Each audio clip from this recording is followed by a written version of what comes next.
예, 열릴 때 때리라 되는 것을 때리라 열릴 때 때리라 되는 것을 때리라라는 제목으로 하나님 말씀 증거하도록 하겠습니다.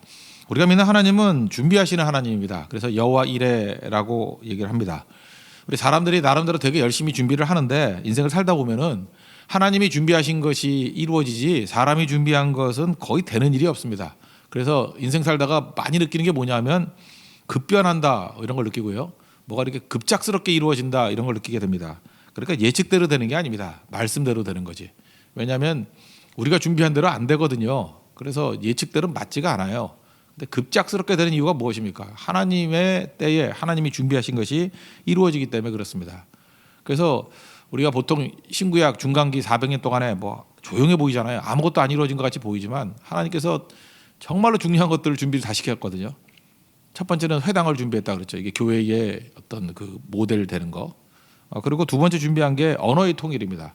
헬라어로 그 지중해 일대를 다 통일시켜 버렸어요. 그런 의미에서 알렉산더가 하나님 앞에 쓰임 받았다. 그럼 이해가 되십니까? 고레스 왕이 쓰임 받듯이 알렉산더 대왕이 잘 쓰임 받은 것입니다. 알렉산더 때문에 그 초대교회 당시에 보면은 언어 때문에 고생한 사람이 아무도 없잖아요. 그렇죠? 헬라어 하나만 하면 다 통하니까 언어의 통일을 이루었다라는 것입니다. 오늘 본문도 보니까 여기 우리가 아들이잖아요. 아들인데 그 어렸을 때는 아들을 쓰는 게 아니에요. 이 상속자가 있지만 후견인과 청직이 밑에 있게 한다. 그런 의미에서 알렉산더가 제가 볼 때 이 후견인과 청지기 같은 역할을 한 겁니다. 유업을 이을 상속자가 있는데 등장하기 이전에 예수님이 등장하고 복음의 사람들이 등장하기 이전에 먼저 주인을 잘 섬기는 그런 알렉산더 같은 후견인과 청지기를 세웠고 4절 보니까 때가 참에 하나님께서 아들을 보내셨다. 이게 정확히 맞다고 생각을 합니다. 알렉산더는 예수님하고도 비슷한 게 많아요. 33세까지 살았어요. 그러니까 되게 짧죠. 20살에 왕이 됐고, 그러니까 알렉산더가 실제로 뛴 거는 13년밖에 되지 않는데 워낙 영향력이 컸기 때문에 알렉산더 그럼 뭐 다 기억을 하고 있지 않습니까? 교육도 잘 받았습니다. 스승이 아리스토텔레스예요. 그래서 그리스 가치를 다 이어받고, 그래서 헬라적인 가치를 응축했던, 그러니까 문화적으로는 아리스토텔레스의 영향이 있었고 정치력이 있으니까 이게 최고의 조합을 이루었던 거죠.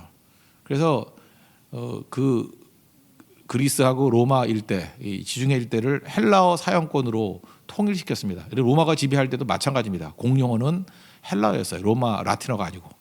그 정도로 헬라어 영향권이 어마어마하게 컸다는 것입니다. 쭉 밀어놓으면 4세기쯤 되면은 기독교가 공인되지 않았습니까? 그때 쭉 보면은 헬라어 사용권하고 기독교 전파 지역하고 거의 비슷해요. 이거 어떻게 생각하십니까? 전도를 열심히 했다. 이것도 되게 중요하지만 이 공로가 뭐예요? 전도의 최고의 공로는 누굽니까? 제가 볼 때 알렉산더예요. 알렉산더의 헬라어 공용권이 거의 복음 전파 지역하고 일치하더라. 그러니까 하나님께서 이런 문화를 사용해서 놀랍게 일하시더라는 것입니다. 그렇다 그러면 우리 한국 사람들이 외국어 잘 못하잖아요. 그래서 공용어인 지금 보면 영어 같은 거 좀 준비를 해야 될 것이고, 제가 옛날에 기도했어요. 우리 참 이게 언어가 안 되는 민족인데 하나님 그냥 한국어가 공용어가 되면 안 될까요? 이렇게 기도를 했더니 지금 싸이를 비롯해서 방탄소년단 이런 애들이 돌아다니면서 한류를 일으켜서 제가 볼 때 베트남이라든지 네팔을 가면은 우리 영어보다도 한국어를 쓰는 게 더 편할 정도로 한국어를 아는 사람이 많아요. 그죠? 이것도 주님께서 문화를 통해서 사용하시는 거라고요. 베트남 같은 데는 박항서라는 또 다른 알렉산더를 사용해가지고 이게 다 통일시켜 주잖아요. 길 열어주고. 그래서 집중하게 되는 것입니다. 사실 이번에 3월 달에 베트남 선교 갈 때는 시골 지역, 무인의 지역을 가려고 그랬었는데 계획을 또 바꾸려고 그럽니다. 왜 바꾸려고 그러냐? 지금 도시 전도가 잘 될 때거든요. 지금 막 문이 열려 있을 텐데 이때 해야죠. 될 때 해야죠. 될 때. 그래서 호치민시 중심으로 해서 연합 예배 운동 벌이려고 그럽니다. 그러니까 이런 거죠. 하나님께서 이렇게 문화를 통해서도 많은 일들을 이루게 하신다는 것입니다. 이게 다니엘서 12장 3절을 보면은 우리가 뭐 많이 아는 얘기인데 그 많은 사람을 옳은 대로 돌아오게 하는 사람은 별과 같이 영원토록 빛나리라. 그리고 4절 그 다음 절인데 다니엘아 마지막 때까지 이 말을 간수하고 이 글을 봉함하라. 그리고 마지막 때 특징을 이렇게 얘기합니다. 많은 사람이 빨리 왕래하며 지식이 더하리라. 이 시대보다 빨리 왕래할 때가 어디 있어요? 그 다니엘 시대만 해도 뭘 빨리 하겠어요? 빨리 달려봐야 말 타는 속도죠. 그런데 지금 어떻습니까? 그 뭐 유튜브라든지 뭐 이런 걸 통해서 전 세계 문화가 다 하나예요. 우리가 지금 선교 많이 다녀보신 분들은 알겠지만 베트남에서 했던 거나 말레이시아에서 했던 거나 대만에서 했던 거나 인도에서 했던 거나 네팔에서 했던 거나 뭐 예를 들어서 댄스 사역 그러면 그 저스틴 비버의 베이비 베이비 베이비 그거 했거든요. 다 알아요, 다. 그래서 준비가 편해요. 그냥 하나 준비해 놓으면은 이렇게 전혀 다른 문화권인데 거의 비슷한 효과가 나오고, 그러니까 준비의 간소화가 이루어지게 되잖아요. 이거 사실은 우리가 기도하고 우리가 훈련해서 된 게 아니라 하나님이 세팅해 준 거거든요. 그러니까 이거를 활용할 줄 알아야 되고, 이게 하나님의 인도하심이 될 수 있다라는 것입니다. 그러므로 우리가 문화를 잘 읽어야 돼요. 문화는 기독교의 적대적인 것이 아니라 하나님께서 문화를 통해서 복음이 들어가도록 예비해 주신 분이 분명히 있다라는 것입니다. 그래서 문화에 대해서도 민감하게 반응할 줄 알아야 되고, 자기 편한 문화에 대해서 배타적으로 있는 것은, 예를 들어서 유대인들이 헬라어 안 배우고 그냥 유대인이 최고야, 유대야 최고야, 그래서 다 버림받았잖아요. 헬라인에게도 복음을 증거하고 헬라어를 능통하게 했던 사도 바울이 주역으로 쓰임 받았던 것과 마찬가지로 문화를 거절하면은 없어져 버리고, 그죠? 하나님께서 예비해 두신 문화를 붙들고 나아가게 될 때 그게 복음 전파 지역과 거의 일치가 됐다라는 거. 그래서 문화를 복음의 혈관으로 사용할 줄 아는 그런 지혜를 얻어야 된다라는 것입니다. 이게 첫 번째 메시지고, 두 번째 이 언어에 관한 메시지 중에 하나는 뭐냐면, 헬라어가 여러 종류가 있었는데 특별히 고급 헬라어, 상류층이 쓰는 헬라어하고 그다음에 보통 사람들이 쓰는 헬라어하고 달랐습니다. 구분하기 위해서 그냥 간단하게 이 고급 헬라어를 에틱이라고 불렀어요. 에틱, ATTIC, 에틱이라고 불렀고, 그다음에 보통 사람들이 쓰는 헬라어를 코이네라고 그랬습니다. 코이네 그릭이라고 그래서 코이네 헬라어, 코이네, 이건 발음 그대로예요. KOINE, 코이네. 이건 이해됐으면 좋겠어요. 두 가지는 에틱과 코이네. 근데 지금 남아 있는 글들을 보면요, 거의 에틱만 남아 있어요. 에틱 그릭만 남아 있어요. 이유가 뭘까요? 문방구가 되게 비쌌다고요. 지금 그때는 종이도 양피 찍고 그랬잖아요. 문방구 이렇게 뭐 필기 쓰고 남기고 하는 것들이 엄청나게 비쌌다니까요. 이게 짐승 하나 잡아가지고 가죽에다가 쓸래니, 양피지에 쓸래니 그거 뭐 몇 자나 쓰겠어요. 그리고 또 그게 비싸죠. 그러니까 지금 가죽이면 우리는 5대 입지 그걸 글 쓰겠어. 그러니까 이렇게 생각하면 돼요. 여러분 고급 가죽 잠바 있죠.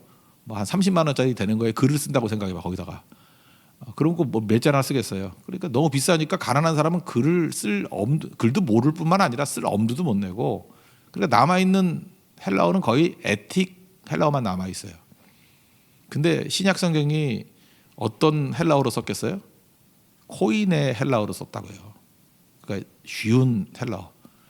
그래서 코인의 헬라어를 이해하기 위해서는 신약 성경 연구하는 수밖에 없어요. 남아 있는 게 이거밖에 없거든요. 근데 코인의 헬라어를 썼다는 게 무슨 얘기입니까? 쉽게 전달했다가 쉽게. 에틱 헬라어로 쓴 게 아니라 쉽게. 그래서 성경을 번역할 때에도 자꾸 쉬운 번역을 해야 된다는 이유가 뭐냐? 그게 성경 정신이에요. 쉬운 언어를 사용했다라는 것입니다. 그래서 요한복음 같은 걸 읽어보면은 그냥 동네 시작, 저작거리에서 쓰는 언어 같은 걸로 이런 고상한 내용들을 다 담은 거예요. 특별히 요한복음이 제일 쉬운 코인이에요. 제일 쉬운 코인에. 복음서 4개 중에서도. 근데 그 안에 내용의 무게로 따진다 그러면 가장 무게 있는 내용이 다 담겨 있다는 것입니다. 그래서 설교 학시간을 맨날 들었어요. 설교를 코인에 같이 해야 된다고, 에틱 같이 하면 안 된다고. 무슨 적 하면서 하지 말고, 예수님도 비유가 아니면 말씀하지 않았다 그랬잖아요. 쉬운 코인의 정신. 쉽게 전하는 것이 중요하다는 것입니다. 고린도전서 1장 26절을 보니까, 형제들아 너희의 부르심을 보라. 육체를 따라서 지혜 있는 자가 많지 아니하고 뭐 능한 자가 많지 아니하고 문벌 좋은 자가 많지 아니하다. 그러니까 복음이 전파된 게 뭐냐면 코인의 정신을 갖고 전파가 되었다는 것입니다. 저도 이제 과거에 우리 한국에서 막 부침이 있었던 찬양단들 많이 있잖아요. 찬양단들. 제 또래들이 찬양단 막 일으킬 때 그 1세대들이거든요. 근데 흥망성쇠를 쭉 보게 되면은 처음에는 쉬운 노래 만들어 가지고 전국적으로 다 찬양을 하게 만들었어. 근데 음악을 하는 사람들도 이게 함정에 빠진 게 뭐냐면, 뒷단에는 이제 성장을 한다는 거야. 그래서 어디서 공부도 더 하고, 공부할 필요도 없는데 사실은 뭐 어디 가서 공부하고 뭐 이래 가지고 자꾸만 음악이 어려워져. 그래서 엇박자 많이 나오고 따라 부르기도 힘들고, 그죠? 심지어 찬양팀이라 그러면 그래도 보통 사람보다 나은 사람들이잖아요. 이 찬양팀도 제대로 부르기 힘든 이상한 노래만 만들고요. 그래서 다 없어져 버렸어요. 그런 창의들 다 없어져 버려요. 요즘에 힐송도 보니까 그래. 힐송도 초창기 때는 참 쉽게 잘 부르는데 요즘엔 따라 부르기도 힘들어. 그러니까 듣는 음악이 돼버렸어요. 따라 못 부르겠어요. 너무 힘들어가지고. 그죠? 그렇게 되죠. 곧 없어질 거예요. 그러면 중요한 거라고요. 쉬운 걸 잘해야 돼. 쉬운 거를. 이게 뭐든지 겉멋이 들어가면 다 망하는 거거든요. 겉멋이 들어가면 쉬운 걸 잘해야 돼요. 쉬운 거. 쉬운 거를 완전히 능숙하게 할 줄 아는 거. 그게 중요하다는 것입니다. 우리 지난번에 살폈지만 그 사도행전 8장에 이디오페 내시가 복음 들고 갔잖아요. 근데 궁금하죠. 지금 이디오페 되게 못 살고 되게 험난하고 그런 나라 아닙니까? 그래서 궁금한 게 이거예요. 복음이 초창기에 전파된 나라 가운데 이디오페 같은 나라가 없어요. 이게 어떻게 이 꼴이 됐나? 근데 그 해석을 이렇게 하더라고요. 이디오피아만 자국어로 된 성경이 번역되지 않았대요. 그러니까 성경이 없는 복음 증거가 얼마나 약한지를 보여주는 샘플이 이디오피아예요. 그러니까 우리나라는 선교사 들어오기 이전에 이미 성경이 번역돼 있었잖아요. 이 복이죠. 그리고 성경을 귀하게 여기고. 그래서 여러분들 그 휴대폰 이거 들고 다니면서 잠깐 앱으로만 성경 보려고 그러지 말고 좀 들고 다니세요. 이게 얼마나 귀중한 건데요. 그 북한에서 이 성경 하나 얻겠다고 생명 걸고 뛰는 사람들 많은데 성경 귀한 줄 아십시오. 성경 읽고. 그죠? 이게 정말 중요하다는 거예요. 그래서 우리가 모든 내용들 복음은 쉽게 증거해야 된다는 거. 그죠? 문학과를 이용해야 된다. 쉽게 증거해야 된다. 이게 언어 통일에 있어서 굉장히 중요한 개념이었습니다. 쉬운 것은 오래 가고요. 어려운 건 다 사라져요. 겉멋드는 건 다 사라지고요. 자기를 버린 것들은 오래 가요. 언제나 이 정신을 잊지 않았으면 좋겠습니다. 그리고 세 번째로 살필 게 뭐냐면 이제 중요한 언어의 통일뿐만 아니라 중요한 게 성경 역사에서는 70인역이라는 게 중요해요. 이거 많이 들어봤죠. 알렉산더가 이제 죽었습니다. 33살에. 그랬더니 그 밑에 있는 장군이 네 놈이 있었어요. 네 놈의 장군이 있었는데 이것들이 각자 나라를 찢어가지고 먹은 거예요. 근데 나중에는 이게 세 개 정도로 하나는 없어져가지고 세 개 정도로 대충 돼요. 뭐 셀루커스, 그다음 안티오커스, 뭐 북쪽. 근데 제일 중요한 게 톨레미 왕조. 이 톨레미가 이집트 쪽을 차지했거든요. 이게 중요한 거예요. 그래서 톨레미 왕조에서는 왕 이름이 다 톨레미예요. 톨레미 1세, 2세, 3세 뭐 이렇게 붙인 거예요. 그래서 파라오가 왕이듯이 여기는 톨레미가 왕이야. 그래서 무슨 톨레미가 이렇게 많어? 그러면 무식한 거예요. 그냥 톨레미가 왕 이름이라니까. 톨레미.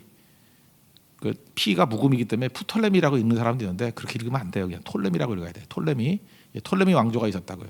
근데 톨레미 왕조 가운데 이 이집트에 알렉산드리아라고 있잖아요. 지금은 그렇게 큰 도시가 아닌데 옛날에는 여기가 이제 제일 큰 도시였어요. 알렉산드리아라는 도시가 있었는데 여기에 대도서관을 지으라라고 톨레미가 명령을 내렸어요. 큰 도서관, 세계 최대의 도서관. 지금은 이제 없어져 버렸는데 이게 있었다 그러면 아마 세대 7대 불가사의 중에 하나일 거예요. 뭐 피라미드 정도가 아니에요. 이게 최고인데 사실은. 그래서 그때 당시가 한 뭐 500만 권 정도의 책을 모았다니까. 옛날 책도 없을 텐데. 그래 전 세계 책이 다 모인 거죠. 그때의 그 도서관장님이 데메트리우스라는 사람인데 데메트리우스가 톨레미 왕에게 제안을 하는 거예요. 전 세계에 있는 가장 중요한 것들을 다 모으는 도서관이 되기 위해서는 적어도 저 히브리에 있는 저 성경이 있어야 된다고. 근데 성경 저거 우리가 읽을 수가 없다고. 그러니까 성경을 번역해서 넣어놔야 된다고. 그랬더니 톨레미가 뭘 알아서 한 게 아니고 좋은 도서관 만들기 위해서 그래놓고 유다 지파 가운데 한 지파당 6명씩 12지파니까 72명이죠. 곱하기 못해요. 12 곱하기 6 해보세요. 72라고요. 72명을 뽑아가지고 리조트 데려가가지고 잘 먹이고 월급 왕창 주고 엄청나게 대우해줘가지고 번역을 하게 만들었어요. 그게 70인역이에요. 72일 동안 번역했대요. 72명이 72일 동안 번역한 게 70인역. 그래서 70인역을 여러분들 그 문서나 이런 데 볼 때 약자로 영어로 표현할게. LXX 같이 써 있어요. LXX.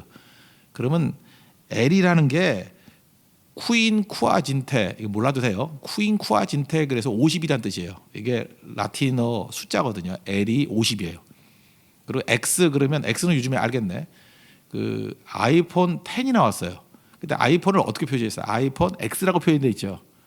그래서 잘 모를 땐 아이폰 X 이렇게 말하면 안 되고 아이폰 10이라고 읽어야 된다고. X가 그게 열이란 뜻이에요. 열. 그러니까 LXX니까 L이 뭐라고요? 퀸쿠아진테 50 플러스 X니까 10 플러스 10. 그러니까 총 얼마예요? 70. 요 단어만 외우세요. 이거를 셉투아진타라고 얘기해요. 72. 그러니까 라틴어로 72 셉투아진타. 근데 이게 영어권으로 넘어와서 미국 애들은 또 뭐 지멋대로 막 바꾸잖아요. 그래서 셉투아진트라 그래요. 영어로는 셉투아진트. 셉투아진트 이건 외워야 돼요. 70인역. 그럼 또 이제 궁금하잖아요. 72인이 했는데 왜 70인역이냐? 그 서양 애들은요 단단히는 다 없애는 버릇이 있어요. 그래서 72인역 그럼 발음이 힘들잖아요. 그래서 70인역 그런다고요. 근데 실제로는 72명이 번역한 72일 동안의 번역. 이게 히브리어를 헬라어로 그리스어로 번역한 거예요. 이거를 교회에서 한 게 아니고요. 뭐 하나님 백성들이 한 게 아니고요. 톨레미 왕이 명령대로 한 거라니까요. 그중에 특별히 도서관장이 욕심 부리면서 데메트리우스가 그거 하나 있으면 좋다고 그래가지고 돈이 많으니까 그래서 하나님 나라 확장에 있어서 이집트가 쓰임 받은 예가 되게 많아요. 그죠? 출애굽할 때도 이스라엘 그 모태가 이집트였고 예수님도 이집트에서 보호받았고 이집트가 했던 그 중에 대표적인 일이 뭐냐면 70인역을 탄생시킨 거라니까요. 여기서 톨레미 왕이. 그게 왜 중요하냐면요. 신약 시대에 와서는 고대 히브리어를 읽을 수 있는 사람이 없었어요. 있더라도 그래서 서기관만 읽고 나머지는 못 읽어요. 1200년 전에 글을 읽을 수 있어요? 그게 말이 바뀌었지? 예를 들어서 지금부터 500년 전에 있는 훈민정음을 한번 보세요. 나란 말씀이 뒷극에 달아 뭐죠? 그다음에 문자로 타마띠 아니할 때 이거 공부하니까 알지. 사마띠 아니할 때 이게 뭐야? 사마띠 아니할 때가 뭐예요? 이게 중국이 뒷극에 문자와로 이런 말을 쓰나요? 안 쓰잖아요. 이게 지금 우리도 죽어라 국어 공부해가지고 요거 조금 아는 거 아니에요? 요거 그다음 저도 모르잖아요. 그러니까 여기만 딱 얘기하잖아. 그러니까 15세기 표기법 읽어놓으면 거의 외국어 수준, 외래어 수준이에요. 근데 이게 500년만 지나도 이렇게 되는데 1200년 전이라 그러면 못 읽겠죠. 근데 그거를 번역해 줌으로 말미암아 예수님 신약 시대의 백성들이 구약 성경을 읽을 수 있는 길이 열린 거라고요. 그러니까 굉장히 풍요로운 거죠. 하나님께서 후견인과 청지기를 사용해 가지고 하나님의 교회를 위해서 이렇게 헌신하게 만들었다니까요. 톨레미 너무 좋은 거예요. 톨레미 사용된 거죠. 그리고 만약에 이게 번역이 안 됐다 그러면은 서기관들이 여러 명일 거 아니에요. 그래서 번역을 다 달리할 거 아니에요. 표준이 없을 거 아니에요. 근데 그 유대의 최고의 학자들 72명이 모여가지고 연구한 거기 때문에 단어 선정이 너무너무 좋아요. 단어 선정이 너무너무 좋아가지고 통일성을 이루는 거예요. 통일성이. 예를 들어서 샬롬이라는 단어 하나 봅시다. 샬롬이라는 게 히브리어잖아요. 샬롬. 이거를 이제 헬라어로 에이레네라고 번역을 했어요. 에이레네. 이 번역하면서 이거 내용을 너무 풍성히 담은 거예요. 그러니까 샬롬 그럼 평화 그러는데 화평 그러는데 샬롬이란 게 뭐냐면 전쟁 없는 상태 이런 게 아니고요. 그냥 조용한 상태 그게 샬롬이 아니에요. 그게 아니고 원래 하나님이 의도하신 대로 존재하는 상태를 샬롬이라 그래요. 이게 좀 어려우면 이렇게 생각해요. 노트북이 있잖아요. 노트북이 있는데 노트북을 안 쓰고 고이 모셔놨어. 그러면 노트북이 샬롬을 누리고 있어요. 그렇게 표현 안 해요. 그거는 미개봉 제품이에요. 그죠? 뜯지도 않은 거야. 그건 샬롬이 아니고 그 뭐라 그러죠? 그냥 차박아 둔 안 쓰는 물건이에요. 안 쓰는 물건. 안 쓰는 물건을 샬롬이라 그러지 않아요. 샬롬은 뭐냐 하면 그걸 개봉해서 매일같이 그 노트북을 잘 써서 이렇게 설교 준비도 하고 너무 활용을 잘하는 거예요. 그죠? 그래서 노트북이 가지고 있는 기능들을 거의 다 사용해 가지고 유익을 누리는 상태를 샬롬이라 그런다고. 샬롬은 뭐예요? 하나님 원래 의도하신 노트북의 역할을 하는 거. 여러분 그 집마다 러닝머신 있잖아요. 러닝머신의 샬롬 상태는 뭐냐? 쓰임 받는데 거기다 잠깐 빨래만 걸면요. 그건 노 샬롬이에요. 샬롬이 아니고 그 러닝머신은 대부분 집에서 뭘 하고 있죠? 빨래거리를 쓰고 있지만 그걸 매일같이 뛴다 그러면 거의 없겠지만 뛰고 있으면 그게 샬롬 상태라고. 잘 사용되는 게 샬롬이라는 것입니다. 우리 한국 사람들 뭐 말로만 그러는데 진짜인지 진짜 되면 큰일 나는 건데 돈 많이 벌어서 평생 놀고 먹고 살고 싶다고. 돈이 많이 있어가지고 놀고 먹고 사는 건 샬롬이 아니에요. 놀고 먹는 게 뭐 샬롬이야. 그죠? 하나님께서 주신 돈을 잘 사용해가지고 뜻을 이루는 거, 제대로 뜻을 이루는 게 샬롬이에요. 그래서 샬롬 그럴 때 이거는 노는 게 샬롬 아니에요. 기능하는 게 샬롬이죠. 그런 뜻을 담는 헬라어가 에이레네니까 에이레네. 그러니까 이걸 보면서 깜짝깜짝 놀라요. 와, 이거 진짜 기차게 번역했다, 진짜. 기차게 번역을 했다. 그러니까 교회도 마찬가지죠. 아, 우리 교회는 평안해요. 가봤더니 교인이 아무도 없어. 평안하지요. 뭐 소리도 없고. 그건 평안한 게 아니라 흉가죠, 흉가. 그게 무슨 평안한 거예요. 근데 교회를 갔더니 막 성도들이 모여서 기도하는 소리가 가득가득 차 있어요. 그러면 내 아버지 집은 기도하는 집이라 그랬잖아요. 그때 그게 뭐예요? 샬롬. 샬롬, 기능하는 거. 그죠? 기능하는 거예요, 기능하는 거. 성도가 성도로서 기능하는 거예요. 사명자가 사명으로서 기능하는 거, 이게 샬롬이라고. 이런 것들을 이게 다 잊혀진 단어들인데 이 72명의 학자들이 기가 막히게 번역하는 거예요. 이게 뭐 예를 하나 든 거예요. 샬롬을 에이렌에, 그래서 에이렌으로 통일을 시켜놓으니까 다 이해가 되고. 그러니까 초대교회 당시에 교회가 탄생했을 때 적절한 단어를 뭐 찾아야 될 고민이 없었어요. 다 해놨기 때문에. 그래서 예수님께서도 72년 읽으셨고요. 예수님도 인용하기 72년 인용한 거예요, 성경을. 그리고 이 당시에 있는 모든 사람들이 신약 성경에 구약 인용할 때를 보면 다 72년인 성경을 그대로 따가지고 인용을 했어요. 그러니까 뭐 전초 작업을 다 해놓은 거죠. 그러니까 뭐 어마어마하게 중요한 일을 한 거겠죠. 하나님께서 이렇게 일을 하셨다라는 것입니다. 하나님께서 아무것도 안 한 게 아니죠. 조용히 엄청나게 많은 일들을 다 이루셨다라는 것입니다. 그러므로 우리가 해야 될 일이 뭐냐? 이런 거예요. 하나님께서 기회 주셨을 때 놓치지 말고 그냥 뛰는 거예요. 뛰는 거. 너무 똑똑한 사람을 하나님이 안 쓰시는 이유 중에 하나가 뭐냐 하면은 똑똑한 사람이라 그러면 자기 인생을 이게 컨트롤 하잖아요. 잘 절제하잖아요. 절제하다 보니까 이게 반푸시 같은 똑똑인데 자기가 가지고 있는 능력을 알아요. 그래서 그걸 배분을 하는 거야. 잠깐 배분을 하니까 인생을 살 때 어떻게 사느냐 하면은 자기 계획대로만 살아요. 그래서 조금만 더 이렇게 그 하중이 더 들어가는 부담감이 오면은 도망을 치려 그래. 필립스 브룩스 같은 생각을 가져야 되는데 능력에 맞는 일을 구하지 말고 일에 맞는 능력을 구하라. 그러면 일이 중요하니까 능력이 더 커지겠지. 하나님께 구하니까. 그래서 잠깐 이렇게 커지는 모습. 그러니까 이렇게 살기 위해서는 필요한 게 뭐냐 하면은 그냥 내게 닥쳐오는 문제를 두려워하지 말고 그냥 받아들이고 능력 구하는 거예요. 받아들이고 능력 구하는 거예요. 뭐 고성 성교 그러면은 뭐 난 그 다음에 성교 갈래 이러지 말고요. 그냥 오면은 받아들이고 할 수 있는 능력 주십시오. 그럼 그 인 가지고 그 다음도 할 수 있고 그 다음도 할 수 있고 그런 일들이 벌어지게 된다는 것입니다. 이게 초대교회 당시에 보면은 하나님께서 이끄시는 방법이 다 이런 거였어요. 뭐 뒤로 미룰 수 있는 시간이 아니에요. 이게 워낙 코너에 몰려 있기 때문에 그래서 눈앞에 닥친 일들 사명으로 알고 감당하다가 능력이 더 커진 거예요. 감당하다가. 여러분의 능력은 고정되어 있는 게 아닙니다. 사명자에게는 반드시 능력 주십니다. 하나님께서 사명을 주셨다는 건 뭐냐면 능력도 주신다는 동시에 약속이에요. 그래서 사명 붙들고 일 붙들고 거기에 걸맞는 능력을 구해서 사명이 이루어 나갈 수 있는 하나님의 종 되기를 바랍니다. 이런 걸 뭐라 그래요? 기네스코. 하나님을 안다는 거예요. 안다는 거. 제가 어제도 말씀을 드렸죠. 우리가 주님을 배신하는 이유가 뭐냐 하면은 하나님을 너무 몰라요. 호세아서 6장의 말씀과 같이 우리가 여호와를 알자. 힘써 여호와를 알자. 하나님을 알면은요. 보세요. 베드로는 예수님과 용서 대화를 쭉 나눠가지고 하나님이 어떤 분이 예수님이 어떤 분이라는 걸 알았죠. 용서하실 수 있는 분 아니까 돌아와서 회개하죠. 그죠? 아니까 용서해 주신 분이가 아니까 그 예수님 앞에 나오잖아요. 근데 가론유다 이놈은 돈밖에 몰라가지고 예수님과 대화를 나눈 게 별로 없어. 모르니까 자살하잖아요. 답이 없잖아요. 답이.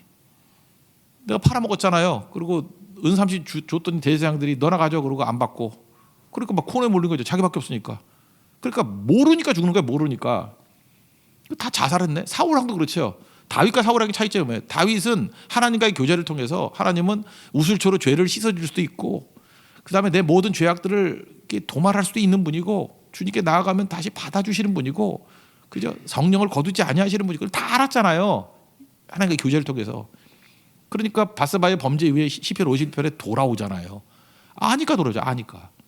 사울은 몰랐어요. 모르니까 엔돌에 무당이나 찾아다니고 모르니까. 무식이 죄예요.